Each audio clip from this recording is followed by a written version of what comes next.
Hello and welcome back to the Golf Ireland pod. I am Stephen Murphy, your co-host here with my co-host Valerie Wheeler. Valerie, we are delighted to have you here. We're delighted to have all the listeners here as well.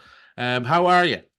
I'm good. I'm good. I'm back from a little breakaway. I spent a few days in the sun last week in Portugal. No golf. I know that question is coming. It wasn't a golf holiday, but some strange reason when we looked out our bedroom window in our apartment window in the Vidamar in Portugal, there was a golf course across the road. So I'm surprised that that happened. I feel like it was happening on purpose. But anyway, we didn't bring the clubs this time, so the next time hopefully we will. I know I'm sure you were itching, but your fiance is a golf pro. Surely he was dying to get out there. He was dying, but he has his own trip now at the end of the year with the boys. So I feel like he was like, let's leave them at home this time. So I did say we could go, but no, to be fair, we didn't. Well, thank you for bringing the weather back with you, Valerie. It's been absolutely gorgeous here in Ireland the last couple of days. It's made my mood infinitely better, I'll tell you that. I got out some golfing myself. My first kind of proper bit of golfing. I've played twice since the last time I've seen you, Valerie. I've played twice. Now, just 9 holes, but still, it's a nice reintroduction to the golfing world, and it's nice wearing a t-shirt, not have to wrap up within an inch of my life. But yeah, it's been brilliant. Loved it. And you've been mad busy, I'm sure now. Championships in full flow. The weather's good. Fun Yeah. time for you this time of year. Yeah, do you know what? It is really fun. I'm getting out and about more, which is really nice. I'm pitch side for a few of the games. And last weekend I was in the Hyde for Roscommon and Mayo, like sun shining, people eating 99s. The atmosphere was just, as you said, like when the sun comes out, everyone's mood changes completely. It was a really nice vibe there. My first time ever in the Hyde. And they've actually done it up. They've spent quite a bit of money doing up the stand there. And I must say, it looks really, really well, like to be fair to them. So, I suppose they're hoping to get a few more games out of doing up the stadium, but I must say the pitch and the stand look really, really nice. Yeah, like I said, I'm not a big GA anymore, but there is a nice kind of when the football gets going and the weather starts getting going, it is nice. It's kind of it's a bit like it was the Leaving Cert. There's always good weather on the Leaving Cert. It's kind of one of those things as well. It's kind of a symbol of good weather ahead. But yeah, it's only getting ramping up for you now, Valerie, isn't it? It's not going to be any. There's be no weekends off now for a while. No weekends off now. I did sneak a few Saturdays maybe over the last month or two, but that's not happening anymore from here on in. But look, it's exciting times. It'll be coming thick and fast now, and before we know it, we'll be having the All Ireland in front of us. We'll be finding out who's football and hurling and camogie and ladies football champions. Yeah, well, I again my outside view of it, but I heard Limerick, someone nearly cut the head off the dragon, but they didn't. You have to, you got to really stamp on the neck, and Clare didn't. We could have had a new All Ireland hurling champion. Is that correct? Look, to be fair, Clare absolutely threw it away, Stephen. I know if there's Clare fans listening, they'll say the same themselves. Like, Limerick didn't play, and they played for about 9 minutes properly in total throughout that game and got 3 goals. And, like, for Clare, it's really disappointing that they weren't able to just finish it out in the end. Excuse me, I'm terrible. I came home and I'm after picking up some kind of disease as well while I've been away, some kind of chest infection. So, terribly sorry if I sound this bad.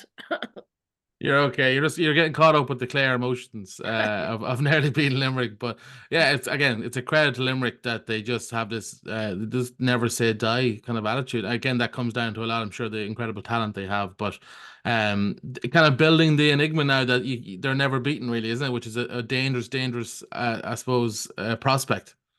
Yeah, look, come here. It's very hard to look past them, I think, because Clare probably had an opportunity to beat them the weekend, and it probably would have given everyone else a bit of confidence heading into play at them. But now, it just shows that no matter what you throw at Limerick, they'll be well able to handle you. So it'll be interesting over the next few weeks now in Munster Championship, I must say.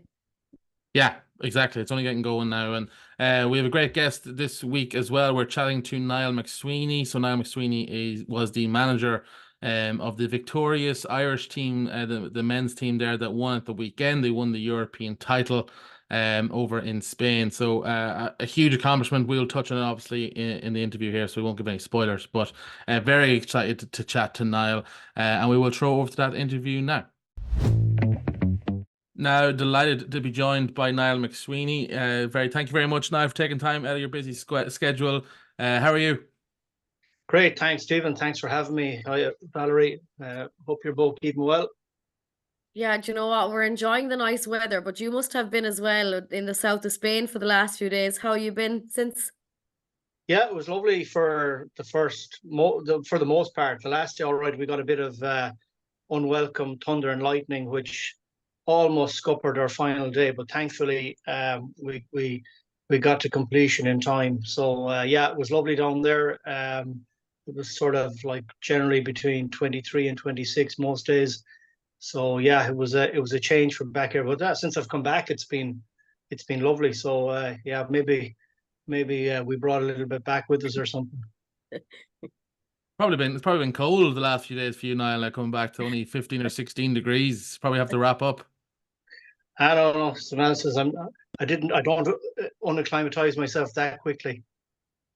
Yeah, When it comes exactly. to when you were chatting about the competition there and the last day, obviously the weather taking a turn for you, Niall.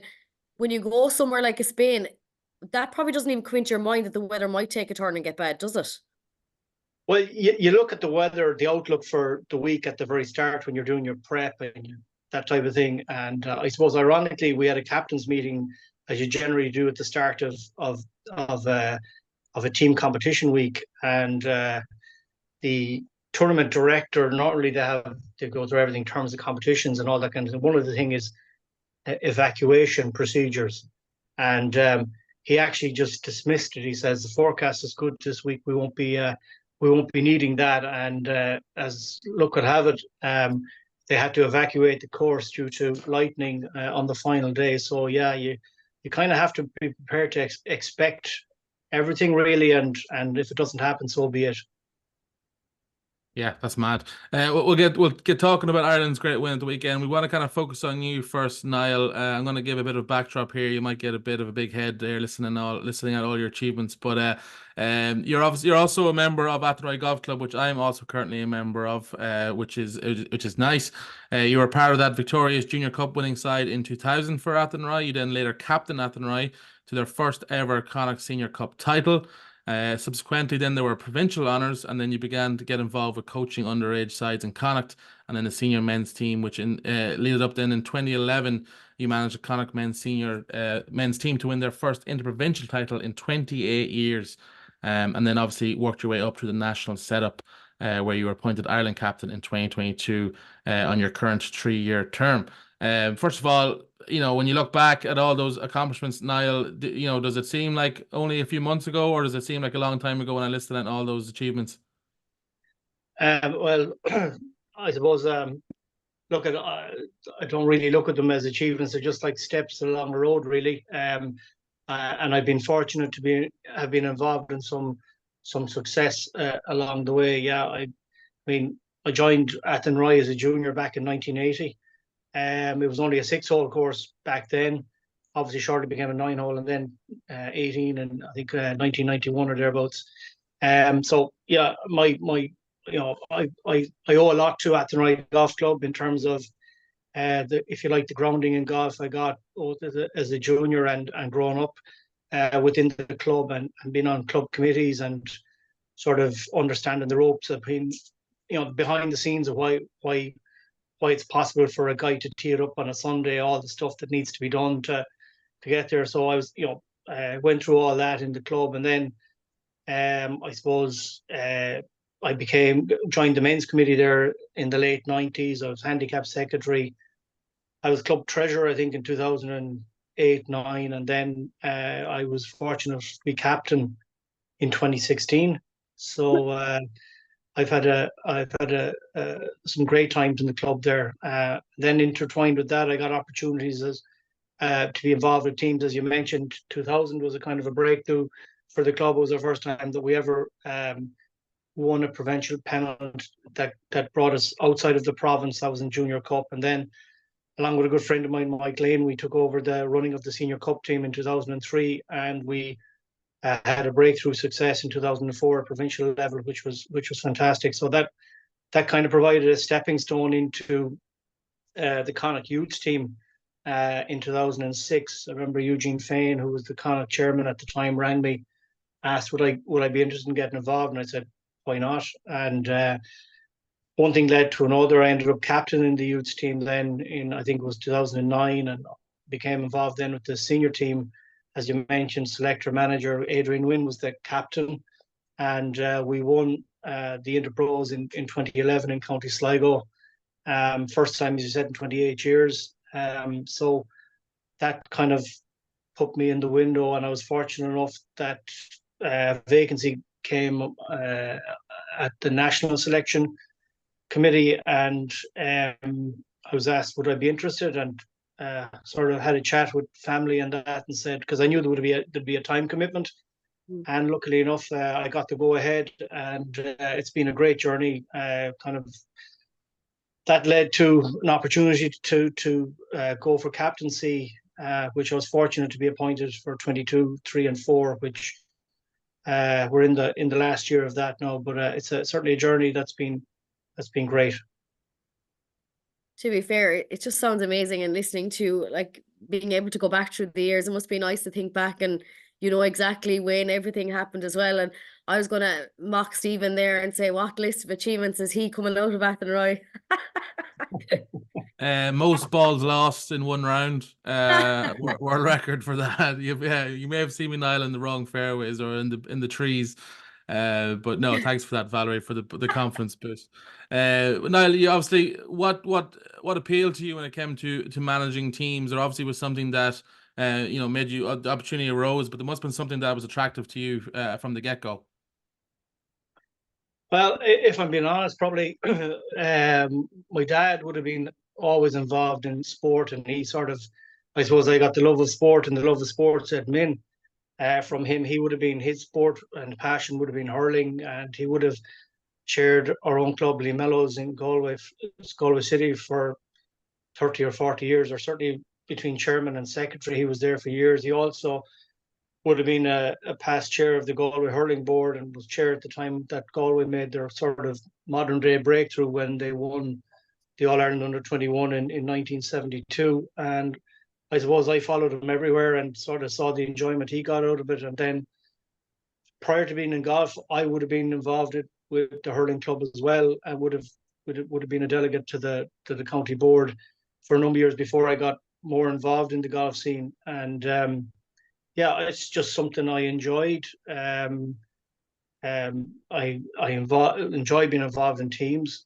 I enjoy working in the team environment, and I suppose working towards a shared goal is and achieving it is, or trying to achieve it. The journey itself is great, and obviously when you do have an odd day like we had last Saturday, and hit the jackpot, it makes it all the sweeter. I'm sure it does. What does actually managing a team look like? Can you maybe describe for people that are unsure of what managing a team like this is like daily? Yeah, well, I suppose one has to, I suppose, in my position, if I just strictly look at the national team, I obviously rely heavily upon the HP team in head office in Carton.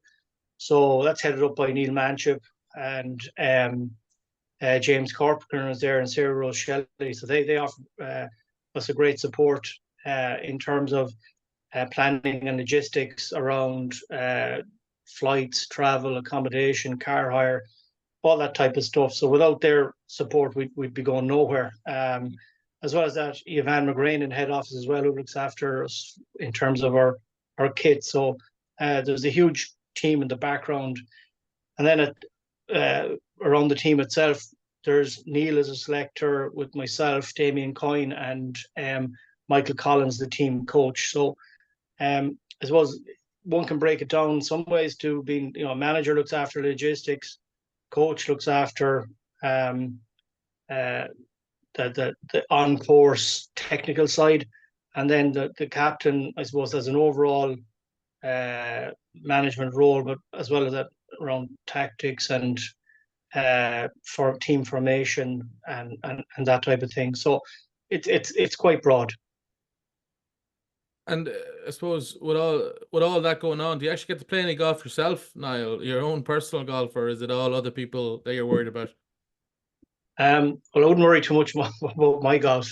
Most of my golf is probably played during the winter time, because at the moment, from next year on, we'll get a bit more summer golf maybe. It's mainly in winter because, especially from now on, it's very busy. We're getting in from an international perspective. We're getting into the meat of the season. Next week, there's the Lytham Trophy. Following week is the Irish Amateur at County Sligo. I think 2 weeks after that, the Brabazon Trophy in outside Nottingham. Then you're into St Andrew's Trophy, the Amateur Championship, which this year is being played in Ballyliffin. The European Amateur is in Denmark at the Scandinavian Club. And then you're into July, which is the European Team Championship. So, and in between all that, you have some great domestic events, part of our order of merit. So, it's important as selectors that we get to as many, if not all, those events, because any player in contention or looking to challenge for a place, be it on the European team or the home internationals team or whatever, they deserve the opportunity to go out and perform in front of us and make a case for selection. Yeah, it sounds like scouting. You're heading out there and you're trying to find the next big thing really to be part of the team. Can I ask you about the team itself, right? You mentioned there's so many people involved, Niall. And when it comes to having a lot of people involved in a team, there can be so many different personalities. Can you ever run into maybe, conflict or struggle when it comes to golf? Because a lot of people play golf on their own, and then when it comes to being part of a team, it's totally different. Sure. And I mean, that's one of the challenges is, obviously if when you're going to a European team event or home internationals, there's two forms of play. There's foursomes, and there's individual, and there might be individual match play or individual stroke play. So I suppose you try and in advance of going to an event, whatever be it 6 players for the European Team Championship or the 9 players for home internationals, you try and get a feel for what players are comfortable with what players to partner up in foursomes, and some of those will work and some of them won't. And in the course of an event, you may have to say, right, that's not working. Let's try something else. Some guys might necessarily agree with it, but generally in a team environment, they'll say, right, put the team first here and let's get on with it.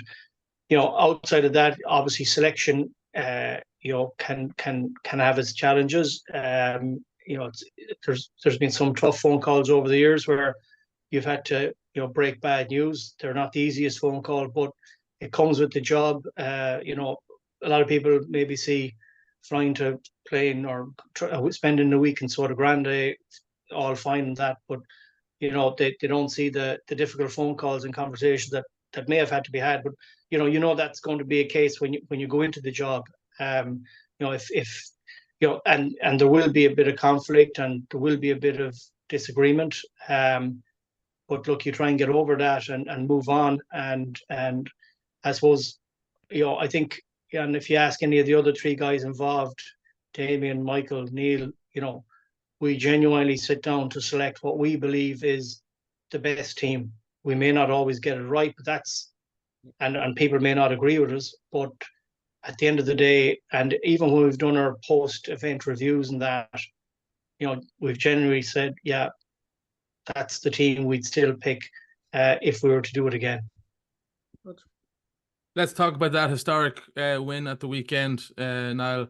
Ireland won the European Nations Team Championship for the first time since 2016 and only the second time in their history, as you mentioned, in Sota Grande in Spain. A score of 4-over, beating Switzerland by 1 shot. A team of Jack Hearn, Sean Keeling, Matt McLean and Hugh Foley. Niall, first of all, we probably should have already said this, but congratulations to you and the team. Just Thank again, you. listing those names. The talent at the moment in the country, both men and women, is just crazy good. How conscious are you at the moment of the talent in the country, and do you ever feel yourself pinching yourself with how good the talent is? I look at it. It's Ireland punches well above its weight in terms of amateur golf on the international scene. And all you have to do is look at last year. You had Liam Nolan winning two huge events in South America and the Brabazon Trophy in Sunningdale. You had Alex Maguire winning the St Andrews Links Trophy. And we've had 4 guys on last year's Walker Cup team: Mark Power, Matt McLean, Alex, and Liam. And we've had guys move on to the pro ranks, so the likes of Alex, Mark, and Rob Moran. another key stalwart over the last number of years. They've moved on, and there's always, and you're looking at the next bunch of guys to come in underneath them and fill the vacancies, and that's what's happening at the minute. There you have Jack and Sean who've come into the side this year for the first time, and playing very leading roles in sort of Grande last week. Jack, he probably was disappointed in the sense that he didn't finish off the individual event, winning it, going in as leader in the final round. But as I mentioned earlier, we had a delay. We're delayed an hour and a half teeing off. Just the last couple of groups, all the other players were out on the course. All the other countries are out on the course. We were ourselves, Italy and Wales were last off, and so we had that delay. He obviously had to sleep on the lead, but he still put in a tremendous performance to shoot 75 in the conditions, and I suppose was our leading player, finished tied third overall. So a great step up, similar to Sean Keeling, who still, you have to kind of pinch yourself and realise he's still under 18. Won the Irish Boys a couple of weeks ago down in Ballybunion. But between the octagonal and which we were runners up in January, and now the Euro Nations last week, he's played a fantastic leading role. And then I suppose you had Matt and Hugh there, who've been there before, and balanced, provided balance to and maturity to the team, and certainly came good, in particular on the final day, and in particularly on the back nine, because we're probably burning a bit of diesel around the turn on Saturday, and so Hugh had a 2-under back nine, as did Matt, which was crucial to getting us across the line. Some incredible talent that you have in your team. On competition day, Niall, what do you like watching on? Are you stressed? Do you get excited? You strike me as someone that doesn't get too stressed, to be honest. Well, I think we all get a little stressed, but I suppose it's important to try and keep as calm a demeanor as you can, because at the end of the day, you have to let the players get out and be the best that they can be on that day. And some days guys will have it, and some days they won't. And it's not like a hurling match where you're roaring and shouting on the sideline. Maybe you've got to just a little word of encouragement here and there, or a thumbs up, or you need a drink or anything like that. It's more to try to be a calming influence than anything else. So yeah, it's important for yourself to make sure you keep your emotions in check. Keep them inside until it's all over, Niall. Exactly. Do you ever, Niall, harp back onto your playing days when you played competitively? Obviously, maybe not to that level, but do you still? There's always comparisons to what maybe someone's feeling on the course. Do you ever play on your own experiences to help someone? Well, look, I wouldn't have. The level of golf I played at wouldn't be anything like the level of golf these guys play at. But I suppose it's like anything. You talk to any player who's played, be it Jimmy Brune or Pierce Purcell or Senior Cup, whatever level you're at, when you play at the highest level within that level, if you're playing at All Ireland final level in Cups and Shields, your heart is pounding out through your shirt or whatever. So you will feel the nerves. So. But no, I mean, these guys, they'll go to the well of experience that they have within themselves. Sometimes for the likes of me, it's, staying out of their way is probably more important than actually trying to interfere or intervene in anything.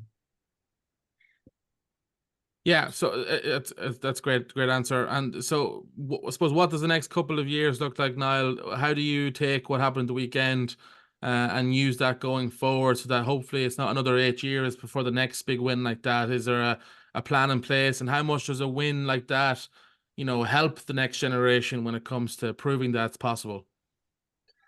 Well, I think it's a great boost, first of all, to this year's squad. So within our HB panel, we've 11 players. A cohort who are in the States, so obviously they'll have been watching it, and so they'll see that a great start to the year.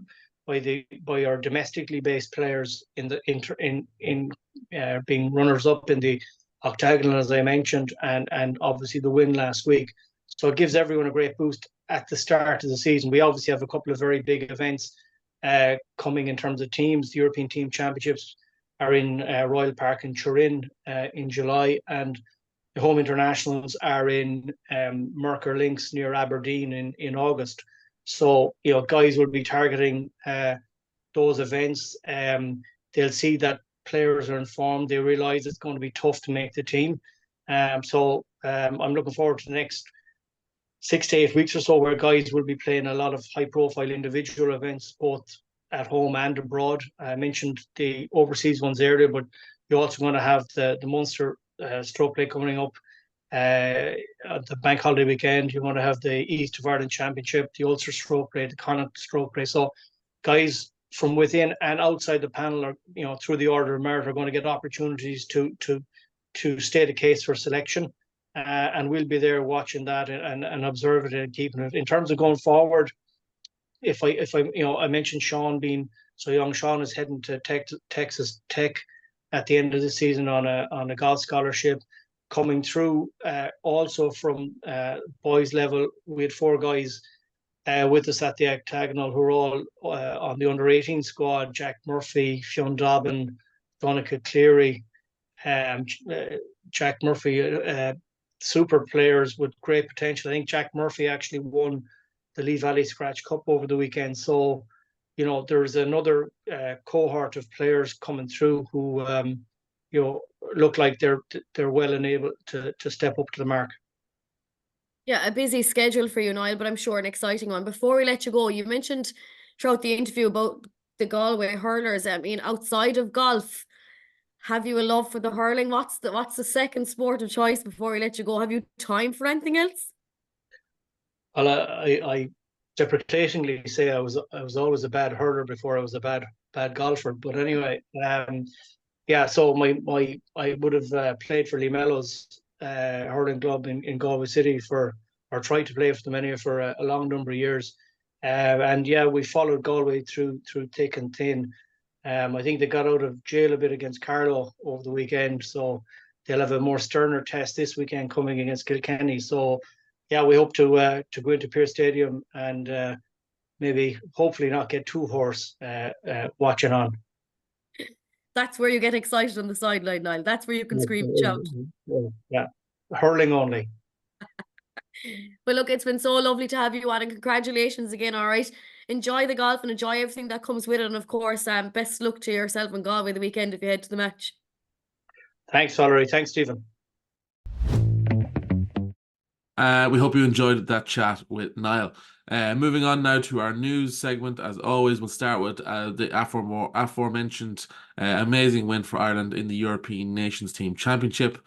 As I said before, the first win since 2016 and only the second in the history of Golf Ireland. So amazing stuff. Phenomenal effort team from the team of Jack Hearn, Sean Keeling, Matt McLean and Hugh Foley. Total score of 4 over par, beating Switzerland by 1 shot to win the title. Individual scores from the event: Jack Hearns finished tied 3rd place on 2 under par. Fantastic week for Jack. Sean Keeling finished 6 over par, tied for 17th. Matthew McLean finished 7 over, tied for 19th. And then Hugh Foley finished on 12 over, tied for 38th. So a huge win there for the Irish men. And congratulations to all involved. Also at the weekend, the Hallam Home Scottish Women's Open Championship was taking place. A good few Irish women involved here. Kate Lanigan was the best of the Irish. She finished tied 2nd on 4 over par.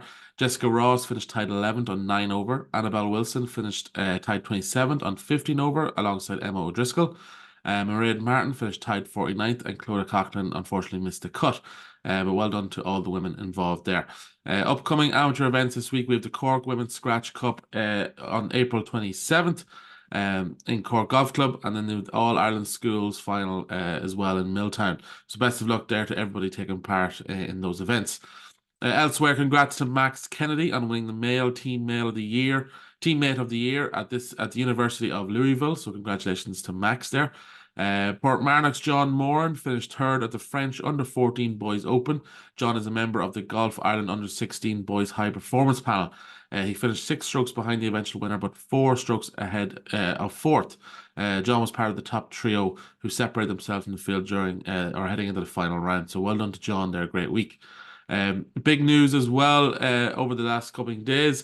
From the Arnold Palmer Cup, which is of this year, of course, taking place at Lahinch in July. Max Kennedy and Ryan Griffin return for the men's team, and on the women's team, it will feature Kate Lanigan and Sarah Byrne.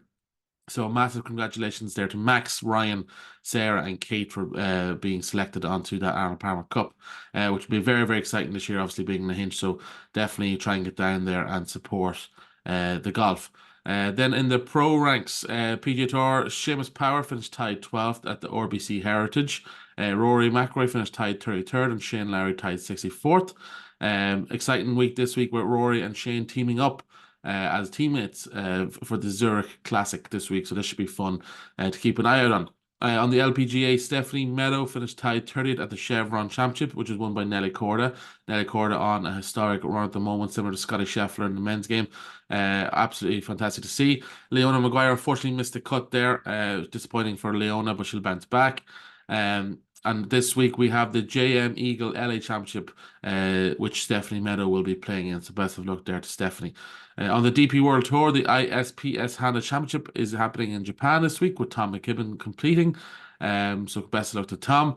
On the LET, Lauren Walsh finished tied 41st at the Joburg Ladies Open. Olivia Mahaffey unfortunately missed the cut, but both of them are playing this week in the Investec South African Women's Open. So best of luck to Olivia and Lauren. On the Challenge Tour, a closing 66 for a 20 under total from Conor Purcell in Abu Dhabi has moved the Portmarnock man up to 24th on the road to Mallorca rankings. Great shooting there. That's crazy good golf. Joining Conor at the UAE Challenge this week will be Mark Power, Dermot McIlroy, Gary Hurley, Ronan Mullarney and Jonathan Caldwell. John Murphy will avail of the Golf Ireland wildcard this week. So best of luck to all the competitors there. And then finally on the Alps Tour, back this week from the 25th to the 27th of April, the Tunisian Golf Open. So that's kicking off today. Number of Irish in the field, including Alex Maguire and Robert Moran. Robert Moran is 17th on the Alps Tour Order of Merit at the moment as well. So best of luck to both Alex and Robert teeing off today. That sums up all the news from around the world for Golf Ireland. Thank you so much again for listening. We really do appreciate it. And we'll be back next week again. So we will see you then.